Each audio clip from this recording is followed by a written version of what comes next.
Hello மக்களே, பார்த்தீங்கன்னா டே in two routine video தான் பார்க்க போகிறோம். காலையில் எழுந்து பால் வச்சாச்சு. அதுக்கப்புறம் பாத்திரம் கொஞ்சம் இருந்தது, அதையும் விளக்கிட்டேன். விளக்கி முடிஞ்சோடனே அம்மா வந்து நெத்திலி போட்டு காமிச்சாங்க. சரி, அதே கிரேவி பண்ணிவிட்டு மொச்சக்கொட்டை கருணக்கிழங்குலாம் போட்டுது. அப்புறம் பேட் அப்பளம் பொரிச்சிட்டு எக் பாயில் பண்ணேன். அதுக்கப்புறம் எல்லாம் சாப்பிட்டோம். சாப்பிட்டு முடிச்சது என் சிஸ்டர் வந்து அவங்க மேரேஜுக்கு இன்விடேஷன் வச்சுட்டு போனாங்க, மேரேஜுக்காக. அதுக்கப்புறம் என் பொண்ணுக்கு கொஞ்சம் கோவிலுக்கு போனதெல்லாம் முடியல, டேமேஜாக இருந்தது. அதெல்லாம் கொஞ்சம் ஹேர் கேர் கொஞ்சம் பண்ணேன். இதை விட பெரிய முடி இருந்தது, கோவிலுக்காக கொஞ்சம் கட் பண்ணிட்டோம். அப்புறம் காய வச்ச துணியெல்லாம் எடுத்துகிட்டு வந்து மடித்து அழகாக ஸ்லாபில் அடுக்கியாச்சு. அப்புறம் பொண்ணு நாளைக்காக ஸ்கூல் போகிறதுனால அவங்க ட்ரெஸ் எல்லாம் எடுத்து அயன் பண்ணி அழகாக அவங்களுக்கு என்னென்ன தேவையோ அதெல்லாம் ரெடி பண்ணிட்டேன். காலையில் மாவு அரைச்சி வச்சுருந்தேன், அது புளிச்சிடுச்சா பார்த்தேன், அது புளிச்சிடுச்சு. அப்புறம் அம்மா கொஞ்சம் சாம்பார் கொடுத்தாங்க. நான் வச்ச கருவாட்டு குழம்பு கொஞ்சம் ரைஸ் இருந்த நைட்டு அதை வச்சு அட்ஜஸ்ட் பண்ணிட்டோம்.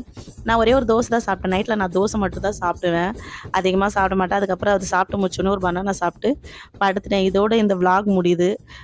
ஃபாலோ பண்ணுங்கள், சேனலை சப்ஸ்கிரைப் பண்ணுங்கள். அதுக்கப்புறம் நான் போடுற வீடியோ அடிக்கடி வரும். சப்போர்ட் பண்ணுங்கள். பாய், லவ் யூ காய்ஸ்.